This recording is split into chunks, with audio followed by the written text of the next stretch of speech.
Welcome to the Stuck Mic AvCast. My name is Carl Valeri, and I'll be your host today. I am joined by four other co-hosts, and we'll go ahead and introduce them here in a second. But first, let's talk a little bit about what we're going to talk about today. I'm very excited because we're going to talk about collision avoidance tips and tricks. And one of the reasons I'm excited about this is I really want to help move this industry forward as far as collision avoidance. You know, back in March of 2023, a low-wing Piper and a high-wing Piper on floats actually collided, killing the flight instructor and student pilots on both the airplanes. This accident was especially tragic for me since the instructor on the low-wing Piper, Faith, was actually a member of the flight team that I coached. And in today's episode, we're going to discuss collision avoidance tips and tricks to prevent such a tragic accident from happening again. I'm also recording this because I promised Faith's mom I'd do everything I could to help promote good collision avoidance practices. So this is going to be our collision avoidance tips and tricks. But before we start, just a quick hello from everybody here. And so first, Tom, where are you today? Hey, Carl, I am in sunny Florida and, just enduring the humidity, waiting for the cooler weather to start coming south. Are we all? Well, somebody who's not really in a humid environment, I don't think, is Leslie. Leslie, where are you today? I am up in northwest Arkansas in Bentonville, and yeah, the weather's been awesome. It's been a little on the warm side this week, but the humidity is not what I experienced in Florida. Absolutely awesome. And of course, in Sevierville, Tennessee, home of vacation land, I call it now, because I've been really looking into going there, especially doing some flying, is James Spearman. Hey, James, how you doing? Hey, Carl. I'm doing well. It's weather's been beautiful. We're pretty close to Arkansas-ish, so probably similar. It was bad weather a few days ago, and then now it's great. So awesome. Well, I tell you, guys, a lot of people are starting to get out there and fly again. This is a beautiful time to fly. It's a beautiful time to be out there looking at, especially the fall foliage that's coming up here in the north and northeast. So if you get a chance, get up there and check out how the world is changing around us. There's a couple other challenges, too, we have, of course, with some of the storms that come along during this season. But anyway, before we get started, I forgot I got to big shout out to our sponsor for helping people realize their dreams of flight, and that's Stratus Finance. Stratus Finance is actually giving away those scholarships guides, and you can actually get one of those using the coupon code STRATUS if you go visit stuckmicavcast.com/free and pick up one of those free scholarships guides. It's not just for career pilots, these scholarships guides. It's for everybody that's looking to get into aviation. But Stratus Finance is actually one of those organizations that's really helping people move forward in their careers. Whether it's just your dream of flight being fulfilled or just trying to take all those student loans and process them in one spot, their efficient, hassle-free funding can connect you to a life of your dreams, becoming a professional pilot sooner than you ever thought possible. To find out more, go to stratus.finance. And don't forget to use that coupon code. It's actually real simple. Stratus. Going to stuckmicavcast.com/free. Well, anyway, let's get started with our cruise flight, and that is those collision avoidance tips and tricks. Interestingly, by the way, before we get started on that, there's been this evolution of collision avoidance. Remember, we used to always say see and avoid tips and tricks and that type of thing, but we're realizing there's more than just see and avoid. Collision avoidance brings in a lot of different aspects, but see and avoid is very important. So let's start with our number one topic as far as item, and that would be, James, what as far as collision avoidance, what's the number one thing you should do? Look outside, Carl. Think it's kind of a joke there, but not really. I think especially as you grow in your aviation experience, you start relying more and more on your avionics and your instruments, which is awesome, because that's really the next thing as you progress. You want to get your instrument rating, and then especially you and I, Carl, professionally flying. I mean, I almost file IFR all the time.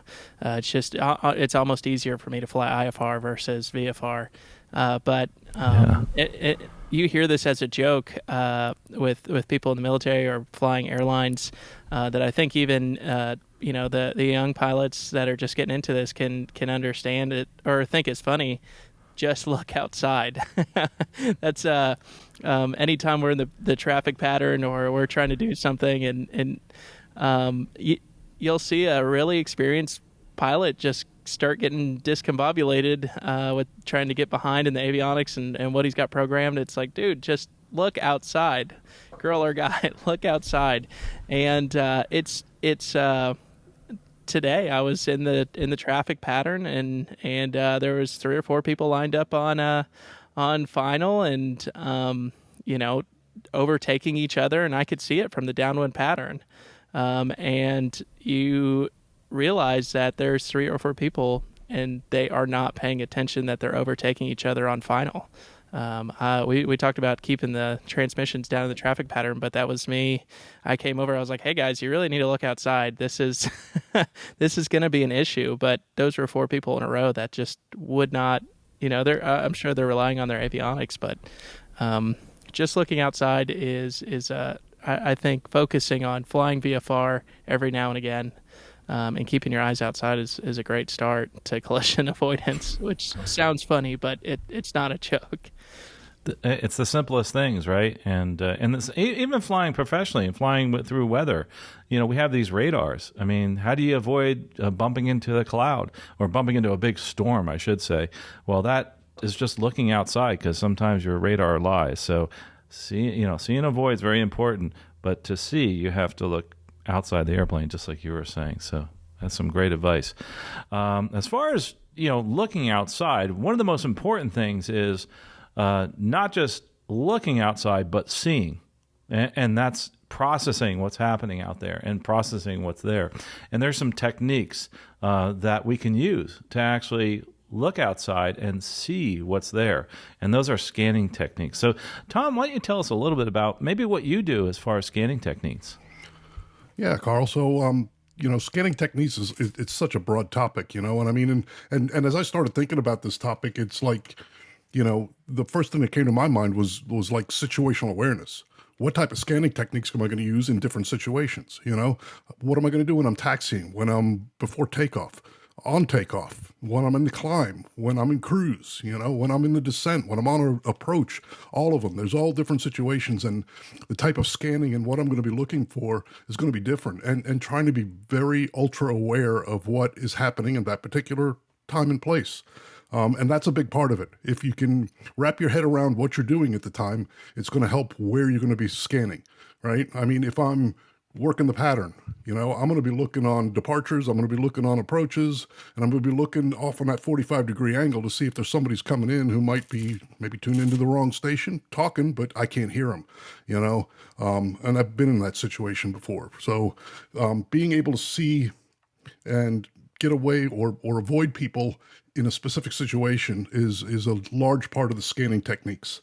Those scanning techniques, the AIM, the Aeronautical Information Manual, lists specific best practices, and one of the first things on there is your next topic. Yeah, absolutely. And as far as those best practices is just those scanning techniques. By the way, one thing I do want to ask, especially the other folks that are here, is this is me. What I do when I'm scanning is I always start right in front of me. What's at 12 o'clock? And I scan in just small 10-degree increments and stop, for about 5-10 seconds and keep going all the way to the left. And then I come back to what's in front of me, and then I go to the right. I know other people have different ways of doing that. And so I'd love to hear, what, some of the other folks do for their scanning. Leslie, what do you do?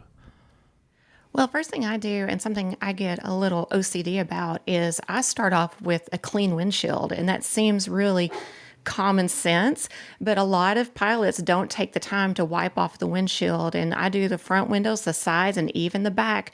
I was flying around in my 150 this morning, and clean the back windows because, I have that ability to just kind of look over my shoulder and even look behind me past those 9 o'clock and 3 o'clock positions. So starting off with a clean windshield, there's a lot of products out there. I'm sure James can give us some good tips on that. So starting with that, another thing is, when we're coming into land, a new student pilots typically want to look at the runway right off the nose, right in front of them. And so what do we teach them? eyes to the end of the runway. Same thing with our scanning technique in VFR flying. That scan doesn't need to be just like right out, within half a mile or even a mile out your front window or side windows, but look off to the horizon. And one thing that was taught to me is if you place 3 fingers above the horizon and below the horizon, and let that be your scanning window, because if you're going to have an altercation with another aircraft, it's probably going to be originating from that position out in front of you. And then the way your eyes work, and I'm not an ophthalmologist, but the way your eyes work is when you focus on something distant, closer to the horizon, let your eyes adjust to that, then bring your eyes up above the horizon to that 3-finger point, and that's going to help you be able to scan that. And Carl, just like you said, about 5 to 10 degrees at a time, 3 to 5 seconds at a time before you move on to the next little section that you're going to scan. So that's just some of the things that I've been taught. Yeah, and to add to that, if I may, the other part of that scanning is when you turn off the sun, at nighttime. So now you're not directly looking at that object and using 10-degree increments or so. It's you're actually offset viewing. So using more of your peripheral vision to be able to see at night. That's something that takes a little while to get used to. But what's interesting is I think I'm so used to that now is that even in my own backyard, I can see animals quicker because of the fact that I'm using some of that offset viewing. But how about, James, as far as, what Leslie said, and some of those products are very important. You may be able to name a few, but what do you use possibly as products, and also what technique do you use for scanning? I've definitely, I may be kind of an odd one out. Scanning techniques, I know what the AIM says and what the Air Force tells us too is to, section it, kind of pause for a moment and then move on, focus on an area for a moment and then move on. I've always been taught that. I kind of struggle. I don't know if what happens with me. I typically do a sweeping motion. Most people would say that's wrong, but that's what works best for me. And I would say flying in a cockpit with other pilots when they call something out, I wouldn't say that I'm acquiring traffic any less fast than people around me doing that. But I typically do a sweeping motion across, and then obviously using tools at our fingertips to know which direction to look at. Yeah, and that works for you, right? And that's kind of something you've come accustomed to. And another important part of this scanning technique is not forgetting, and we're talking about looking outside, but also inside the aircraft. So put that within that scan. Like for me, it's I come back to center, I might take a look at a certain instrument, I come back up and I scan. IFR obviously is easier because I'm inside the whole time, but I'll do that when I go to my 12 o'clock position. Before I get to that 12 o'clock position in front of me, after I've gone, say, to the left, I'll come back and I'll think about, okay, next thing I'm going to do is look at my engine instruments. Okay, I look down, and now I look up again, and then I scan. The next thing I'm going to look at after that is possibly my airspeed in the next scan and look down at the airspeed. But for the most part, when you're doing it like that and you're not looking at all the instruments at once and trying to take everything in, I feel you're actually getting more of a view outside than you are inside because you're spending more time outside. So that's definitely important. Another thing, too, is not just as far as collision avoidance, seeing and avoiding, is having other people see us. And, we have a lot of new technologies that really help us out to be seen. And, interestingly, I got to do a test flight with ADS-B out on the Airbus. And it was really fascinating because I was able to put some equipment in the aircraft and have ADS-B in. And boy, what a great tool that is, isn't it, James? I think, I'm sure that many of the people that are purchasing new aircraft, especially where you are, I'm assuming you're in controlled airspace, are actually purchasing ADS-B out. So tell us a little bit about that and some of the advantages there of ADS-B out, other than what I just said, James. Yeah, Carl. So it leads. I mentioned tools at our fingertips, but here in the United States, we have ADS-B, and I know everyone in the beginning was very vehemently against it because the government's making us to pay more money to fly. However, it's a great tool. We were mentioning scanning techniques. Being able to have the traffic right there on an iPad or something else, and okay, it should be in this direction, and then look outside to acquire it. Having ADS-B out, a lot of people don't really understand just in general the premise behind it, but ADS-B out is sending your position to, everyone else outside. ADS-B in is giving you the ability to see what's going on around you. And so that's where you get your traffic and weather. So it's a great trade-off to have ADS-B in and out, where you've previously, the only way to have accurate weather information and traffic information was very, very costly. Having a weather radar system inside your airplane, which is not realistic for 172 or 152 or most of the GA planes. The original Cirruses would come out with with serious satellite weather, and that had a fairly significant fee as well. The original traffic systems that were coming out in GA planes were very expensive. So it's just a great tool to have. And if nowadays, anytime you fly outside of the United States, Carl, if you're flying Okonas, I did over 20 combat sorties this past year in the Middle East, and outside of the United States, ADS-B is not a thing for the most part. It's still developing in Europe and across the world.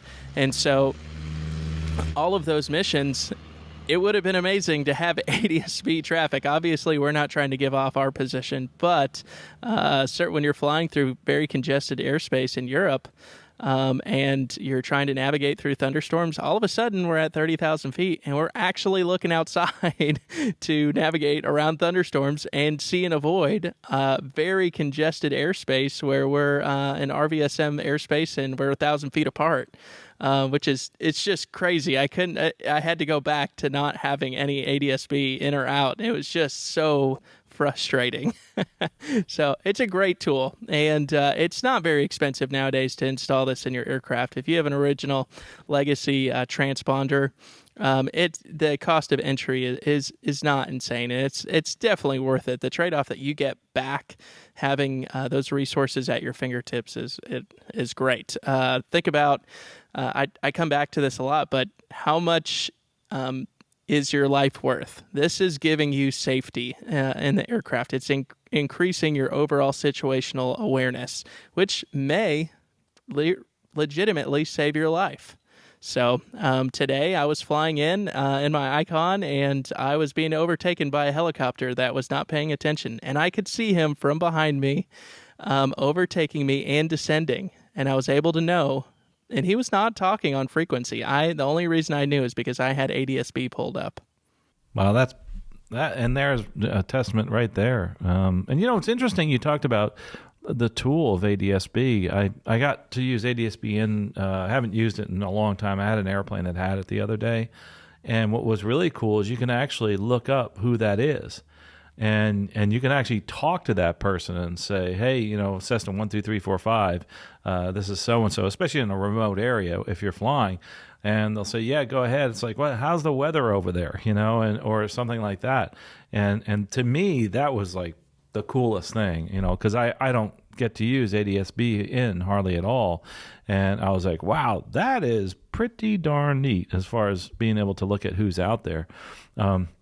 But also, I think you mentioned it as far as the iPad is concerned, and having some experience with the iPad, I think it's a great tool.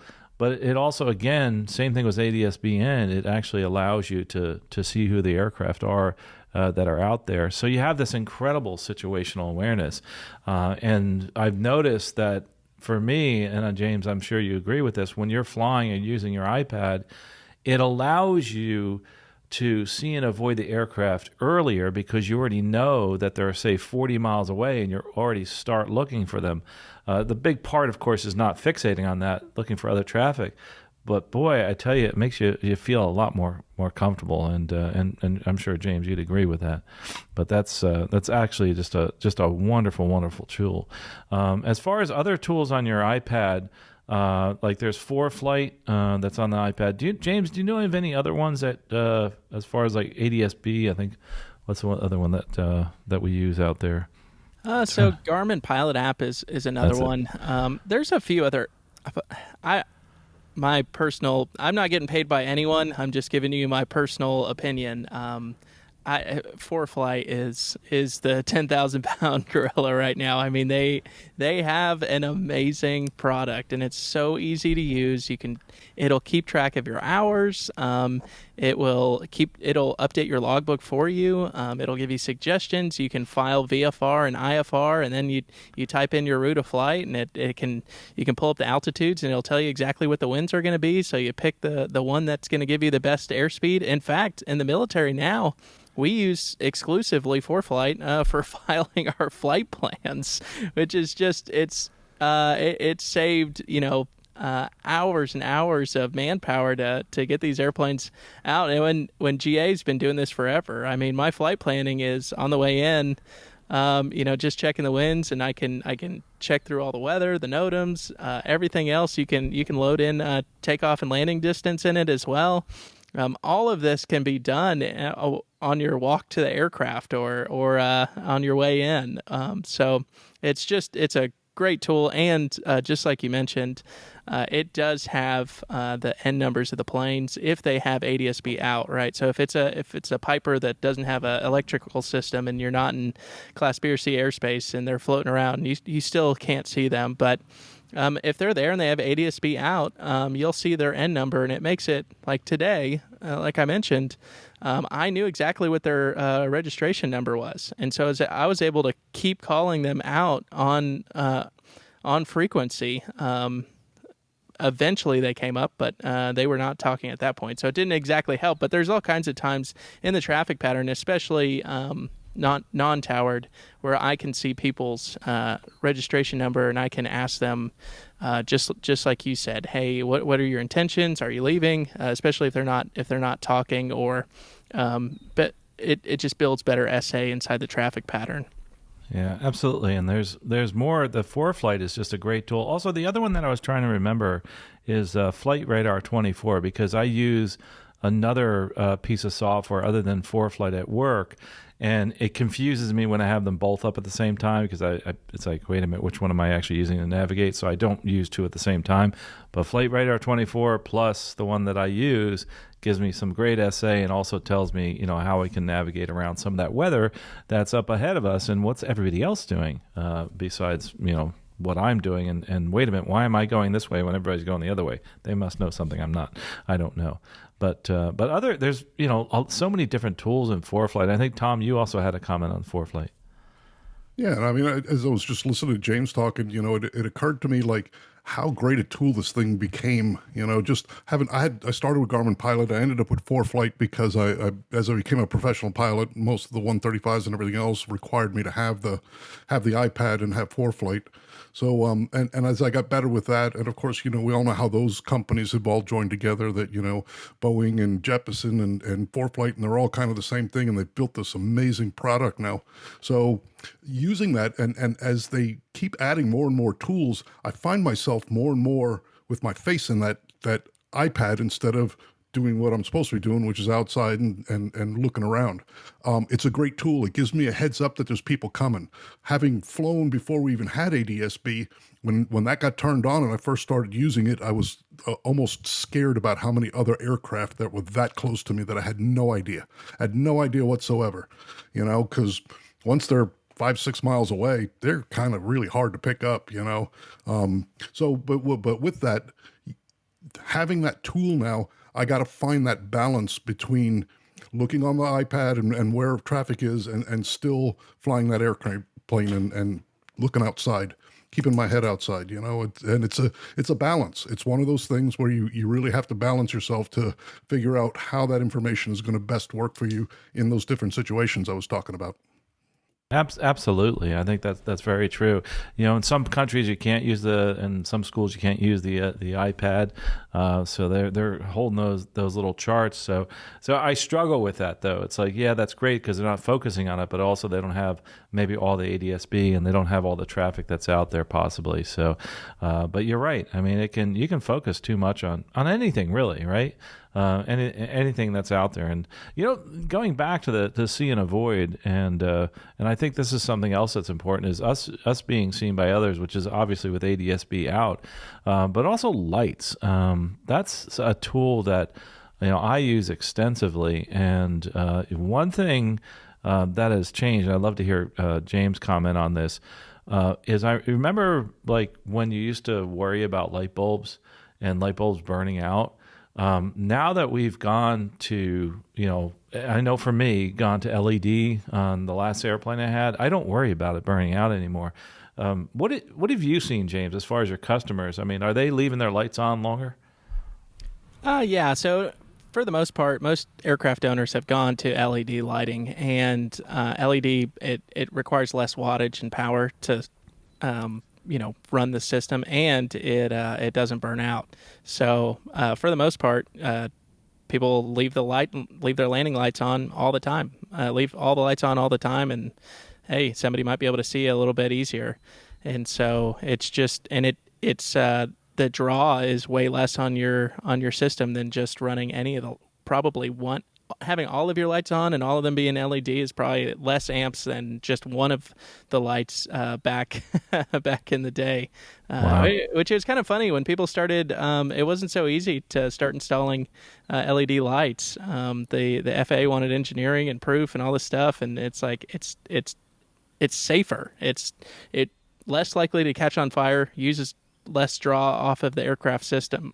This is a no-brainer. We should do this. But it took a long time to get that to kind of get past and allow things.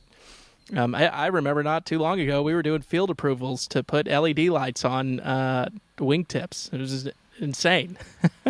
That is, and it's amazing too how bright it becomes too. It's phenomenal. The luminescence is just so much greater, and that's something that I really like, is the fact that I can see everything now. That's absolutely terrific. But even if with the lights on, one of the things that really can prevent other people from seeing you, and I think this is another point with see and avoid, and I kind of had this happen the other day, is don't fly IMC if you're VFR. I know that sounds obvious, but when I'm talking IMC, I'm also talking about scud running or right next to a cloud, and that happens often in certain places where I fly, and it is disconcerting to have somebody that's 500 feet below you and you can't see them all because you're actually right on top of the clouds and they're right below the clouds. So try not to fly, or don't fly IFR if you're VFR only, and that's kind of and it's funny that I should say that, and I understand there's certain places in the world that are uncontrolled airspace where you can do that, but I think it's best if you try not to do that as much as possible, especially in some of the busier airspace that aren't controlled, which kind of blows my mind that there still are places like that. But stay inadvertent VFR and IMC. Kind of stay away from that, please. That's another way to stay away from that. And as far as the see and avoid, going back to, remember I was saying how we could see objects very far away, or we could see planes far away by using our iPad. We can't really see those objects until they start getting closer and closer and closer. And it's it's frustrating sometimes because you think, oh, there's 120 miles away. I can see him right here on my iPad. Well, you're not going to be able to see that person. But the great thing about that is that you'll be able to start focusing and looking for that person. I did this the other day with a couple people in the simulator, and there's this effect that happens. They call it the blossom effect, is where I will put traffic right in front of them at 12 o'clock, and they will not see it. And I know this has happened to me, and you will not see it, and you're focusing and focusing. And it's not until the last couple of miles that all of a sudden this traffic blows up in the screen in front of you. And like, where did that come from? Whereas if it was, 20 miles off to your left, you may have seen it, but now here it is at 3 miles right in front of you, and that's really what they call that whole blossom effect. And that's actually kind of disconcerting, because you're sitting there like, I see it, and all of a sudden someone says, "Oh yeah, I see the little dot," and then all of a sudden, boom, it's on your windscreen. But when you do see something, one of the things that actually you have to keep in mind is it may take you a little bit longer than you think to react. And when you ask people, how long do you think it takes you to react? Oh, it's like 3 seconds, 4 seconds. Well, a lot of studies have actually been done where it takes over 10 seconds, more like 12 seconds to figure out what you're looking at, and then figure out if it's a collision hazard, and then to react to that collision hazard. And that's normally about 12 seconds. So having all these other tools in the flight deck and on the airplane is just terrific to be able to see and avoid. Another thing too, and we kind of talked about this in another episode, and Leslie is queued up here to talk about that, is seeing or collision avoidance using proper communications. Yeah, exactly. And we did talk about this a couple of episodes ago when we talked about non-towered airport operations, and we talked about communicating there, and it's very relevant to our discussion today. So if you think about it, or if you go back and you look at statistics for mid-air collision accidents, most of those, the majority, are going to happen closer to airports, and they're going to happen 3,000 feet and below, and usually on a clear VFR day, which is a little counterintuitive. You think, oh, it's a clear day, I should be able to see everything. It's actually harder on the eyes to see traffic in the air on a clear day versus a cloudy or a day where we've got a little bit limited visibility. So just keep that in mind, that as you get closer to the airport, you're getting closer to more airplanes, more traffic coming into the pattern. So your head has got to be on a swivel. You've got to be situationally aware. To communication, we've got to make those radio calls, those position reports, concisely and correctly. You've got to use your legs of the pattern correctly. So, always saying, when you're in the crosswind, the downwind, your base, and your final. And sometimes there's going to be somebody out there who's not making the correct position reports. But do what you can. At least let them know where you are so they can see and avoid you.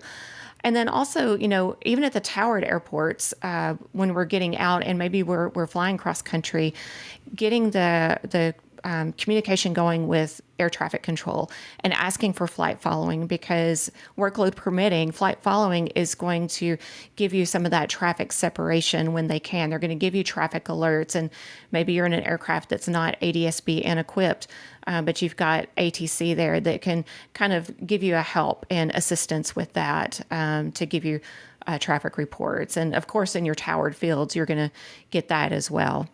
So, making those position reports, where I'm in the pattern, and maybe you're 5 or 10 miles out, what altitude you're at, your position.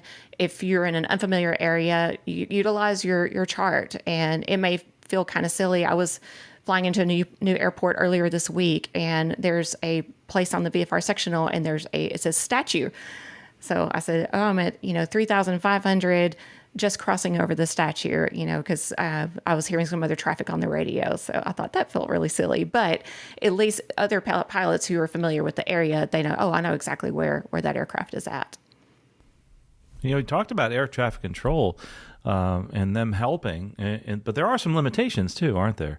Especially time limitations, because they really are there to separate also IFR traffic. So you may not be as big of a priority. So that's number one. But also when they're actually reporting traffic, they're reporting it based on the movement on their radar screen relative to the other traffic. You may be pointing it somewhat of a different direction based on your crosswind. And then even on the ground, there's some limitations too. Leslie, I think is the biggest thing that we sometimes forget is sometimes they can't see us. And remember, even if you see that tower, there are times where they can actually see us where we are, which is just mind-boggling sometimes. Like, why can't they see me? I can see you. Don't you? I'm right here.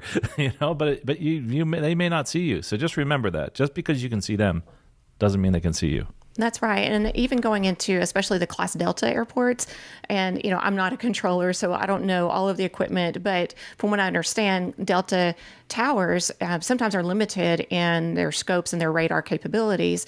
So they are in the tower literally with binoculars trying to visually identify you. So back to your point about having your aircraft lit up, because they want to be able to see you so they can separate you from the other traffic in that airport environment.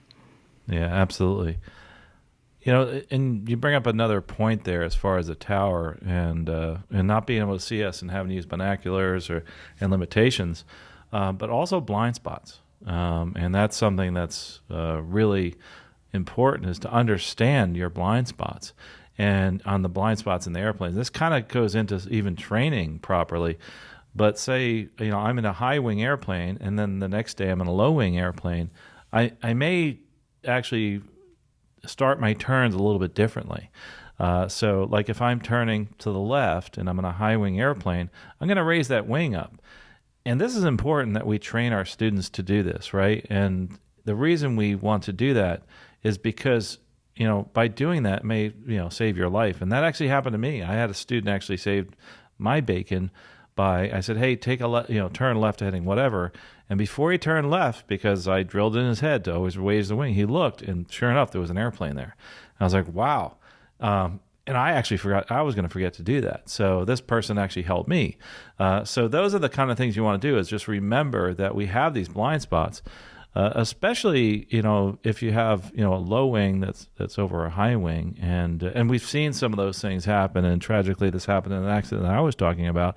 But you really have to make a cognizant effort to realize where your blind spots are. And just always remember, there could be somebody or something down there, again, where ADSB has been a ginormous help in those situations. And, as James said, some of the people are, discussing how, it's been expensive, but, how much is your life work? So that's life worth, so that's important to realize that. But even with that said, James, we sometimes are over reliant on the actual technology, aren't we? Yeah, I'd say that tends to come into play actually as you progress as a pilot, and you gain experience and grow, especially if you're being paid to do it professionally, flying for the airlines and military, and those sectors, they've acknowledged it. It's a huge problem, and I'm guilty of it. Any pilot really can be. And as you continue to grow, I think you need to make a concerted effort. There's actually a great video on YouTube called The Children of the Magenta. And it's literally kind of a rant video of an airline guy back in a long time ago who was just raising the red flag, hey, this is a problem. This is a big, big problem. People are becoming, in his case, he was talking a lot about automation with the autopilot. And then, I remember going through initial pilot training, and it's pretty neat in the T1, which was kind of the follow-on, which is a beach jet, but it's got a little magenta arc, and you can tell exactly where you're going to level off. Most larger airplanes have a magenta arc if they have an MFD. And all of a sudden, it took away all of your, you didn't have to really do the math on your descent, because you could just kind of paint the magenta arc wherever you wanted it.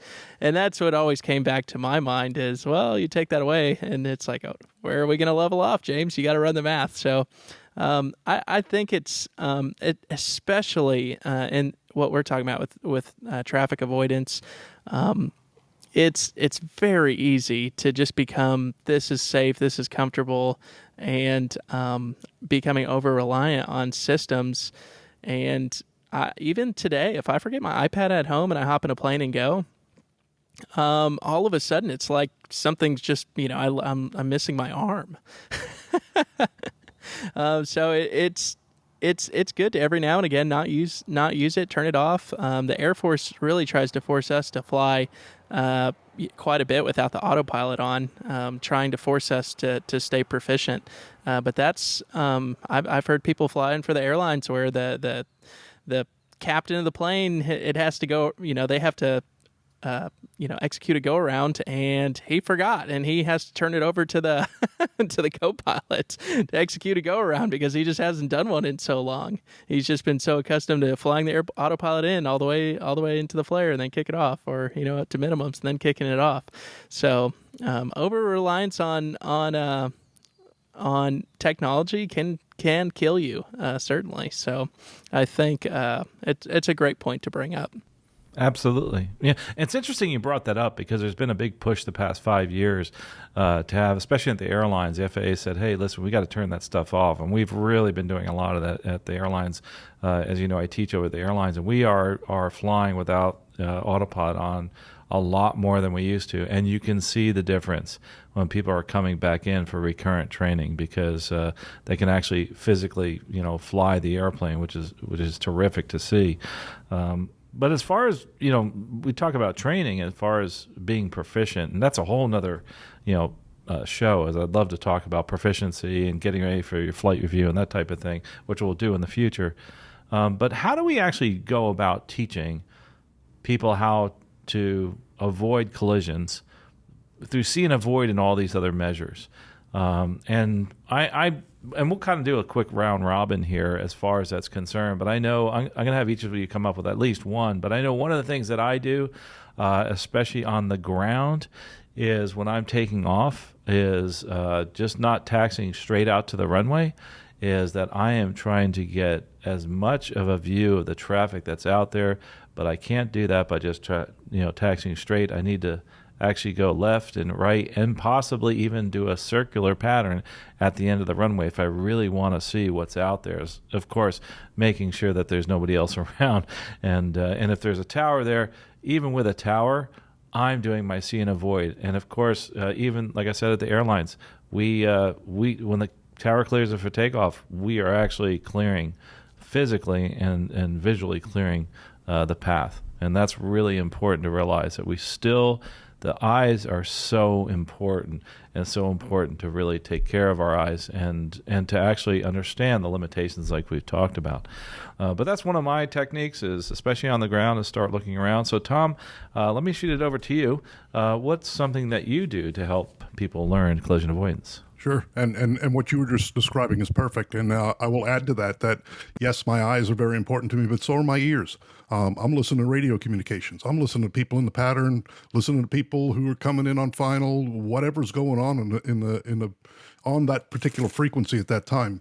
And I also try to switch those frequencies as much as I possibly can as I overfly different airspaces.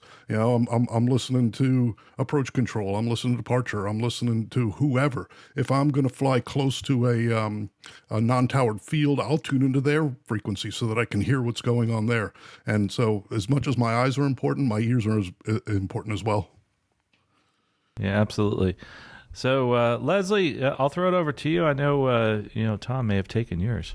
Yes, he did. Tom, my goodness. But I will add on to what Tom said. So yeah, using your ears, but really taking all the tools we talked about, your ears, your eyes, your lights, your ADS-B in, and whether it's, even if you don't have ADS-B in, having the Flight Radar 24 app open on your phone and laying on the seat next to you. I have to do that sometimes. Taking all those tools in the toolbox and combining them together to give you a mental picture of where the aircraft are around you. So if that's the first step, knowing where they're at, perceiving where they might be going and what their intentions are.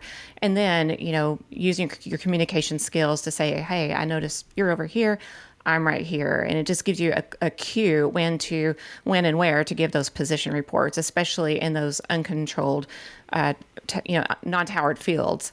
And just, going back to those scan basics also. So just teaching all that. Also, I teach a lot of student pilots, utilize when you start flying with passengers and you've got family in the back seat, utilize the passengers also as well, because you can only do so much. Even our friends up in the tower and, in the radar control rooms, they make mistakes too, and they have limitations. So having extra sets of eyes in the aircraft are better than just your two eyes. So give them an assignment, eyes outside, looking for traffic. And a side advantage to that is that'll help with any motion sickness that they might be prone to.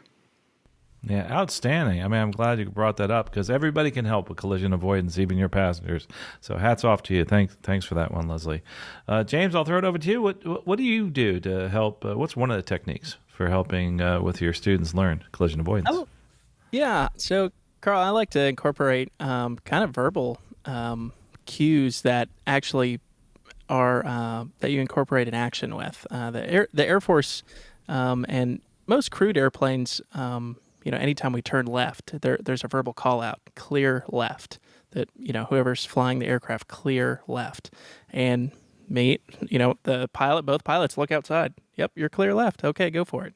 If we're on the ground and we're rounding a turn to the left and the other person's taxiing, if we're taking a left turn, I'm still going to look out to the right, and I'm like, hey, we're clear right to continue your turn to the left. And so anytime I hear that, I immediately look outside. And I would say I try to use that technique, and any of these techniques, I try to also incorporate them at home so it creates a habit pattern. Just a quick example is centerline. People that struggle with centerline. Somebody told me early on, like, James, whenever you're walking down a hallway, you put yourself right on the center of a crack, and you just walk on the crack. If you see a crack on the wall, you center yourself on the wall. And so anywhere you walk, you are directly on the center. And I started doing that, and all of a sudden, my centerline issues went away early on. And so I do the same thing in the car. If you have ever asked my wife, we're going to make a left-hand turn. I'm like, hey, are we clear right or are we clear left? And she'll say, yep, we're clear. It's just kind of funny, but I've incorporated it as a habit pattern to look outside, which it's not common with single pilot operations. I'll fly with other pilots and I'll say clear left, and they're like, well, I don't know, are you? It's like, oh, dude, I'm telling you to look outside. Am I clear? I was getting a little worried that you were going to say that you do this in traffic, that you try to stay on the center line. That's where I thought you were going there. Sorry. Yeah. That might be a little too far. Absolutely. Although when you're working on your IFR training and you're trying to maintain airspeeds, driving exactly trying to force yourself to drive exactly the speed limit does help. Yes. Incorporating it into your driving. Not the center line, though. No. Yeah, no, not the center line. Please don't do that. Well, gosh, these have been some great points, and there's so much more to this, and I would really highly recommend people checking out the advisory circular from the FAA, Pilots Role in Collision Avoidance. It's AC 90-48 Echo. All these resources I have in the show notes here, but these are some great points. But there's so much more, and we've talked about a lot of things, but not everything. And there's so much more to collision avoidance. And this is something that we need to keep doing for the rest of our career, is to get better at collision avoidance. And it's a never-ending process trying to be better at collision avoidance. And I think as you become a better pilot, you learn from other people. You learn that, hey, anybody can teach you collision avoidance, even a student pilot. So I've learned things from people that are very new because of some new techniques, and I've been able to teach some techniques that I've used over the years. Combining the two makes us much safer, and I think that's really important to realize that. Well, great discussion. Let's move on to the after landing checklist. In the after landing checklist, we have the picks of the week, and we're going to start with Mr. Tom with your pick of the week. Yeah, so I had the chance recently. I was traveling out west, and I was out in Oregon, and I got to visit the Evergreen Air and Space Museum. Man, what a great place that was. They have some great hardware sitting inside their room over there, and it is actually the final resting place of the Spruce Goose that Howard Hughes had built. And they also have an SR-71 in there. They have Phantoms. I mean, there was just a whole history of aviation inside the walls of this place. And it was just such a great experience. So I throw that out a pick a week. You get out in the Northwest and get anywhere south of Portland, that's a perfect place to go visit and get your aviation geek on. And that Spruce Goose, by the way, is quite wide, isn't it? Oh, my God, it's huge. So They have an overlay. They have a picture of an overlay with it sitting over an Antonov, an Airbus A380, and a 747, and it dwarfs them. It's wider, and almost longer than those, but it's a massive, massive airplane. And the entire thing was made of wood because, at the time they were using all the aluminum for the war effort. So they told Howard Hughes he couldn't have any metal. So he built the whole thing out of wood. And there's cutaways and how they put them all together and how this thing floats and how they got it off the ground. And you pay the couple extra dollars and do the inside tour, So I went and got up in the cockpit and just, the technology for the time and everything is the way that they left it. And it's a very, very cool experience. Like I said, I got my aviation geek on for a few hours there and was quite happy when I left. Absolutely. That's so cool. So go check that out if you can. I mean, I think, when you look at that thing, you're like, oh my God, the thing is huge, but you don't really realize it until you compare it to like a 747, realize how big it is. But just a great museum in general. Moving on to the next pick of the week, and that actually is going to be my pick of the week, and is the reason actually for this show is there is coming up a run that we're doing. It's called Fly with Faith, and it's a run and walk that they're going to have on October 26, 2024. But if you're listening to this after that, you can still donate to the organization. The organization Fly with Faith Inc. is an organization set up by Faith's mom to actually promote safety and to promote collision avoidance in whatever manner that we can, whether it's through education, whether it's in developing new technologies, whether it's in implementing new services, say control towers, et cetera, or just doing surveys and studies on how we can do a better job at collision avoidance. This is Faith was an incredible person, and she really changed my life. And it changed so many other lives, and she'll truly be missed. And somebody that I really feel was so passionate about aviation. She was actually the top female pilot at the regional competition the year before she passed. And to honor her legacy, I really hope people will think about donating, even if it's after October 24th, to this organization that is trying to help bring awareness and bring more research into technology. To move forward with collision avoidance and the purpose of this podcast. So that is my pick of the week.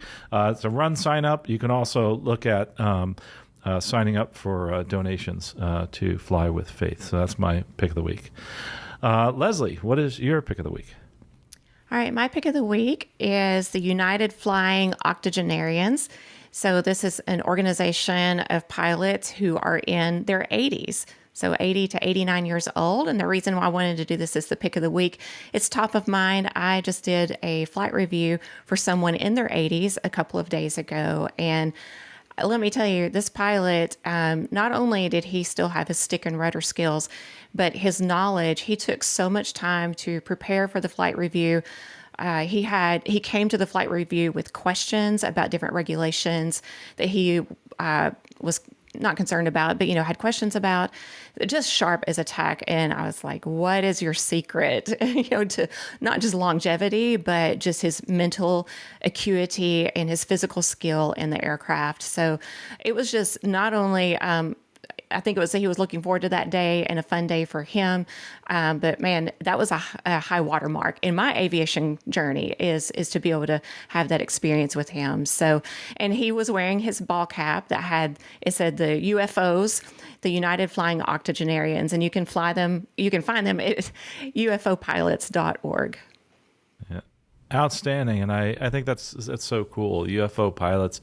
I saw the picture. You sent it to me, and he actually looked in great shape, and he was having a lot of fun. Oh my goodness! Well, I'll disclose. He is 89 years old. To me, he looks like he's in his early 70s.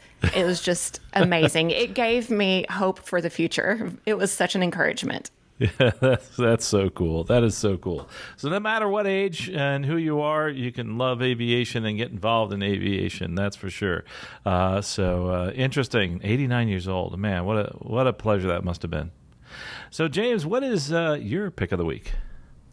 My pick of the week is anyone out there just kind of along the same tune of progressing as a pilot and continuing to grow. I encourage anyone not to just get stuck on one rating. Keep going.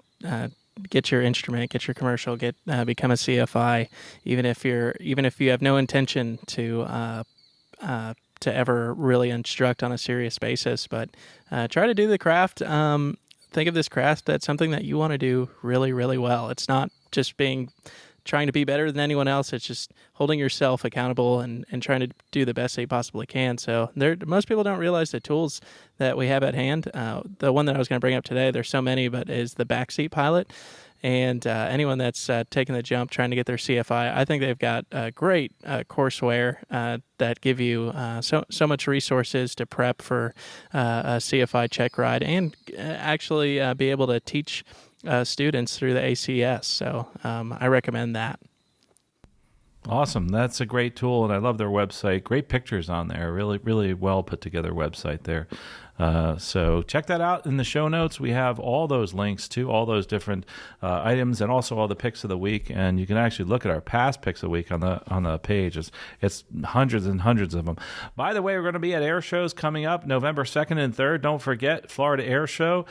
We have our booth already set up and ready to go. Tom Frick and I are definitely going to be there, and possibly Leslie and James. Of course, you're invited. I hope everybody will be able to make it. And another announcement, we just secured today our booth at Sun and Fun. We'll be in the same booth, A41, that's the A hangar, towards the runway.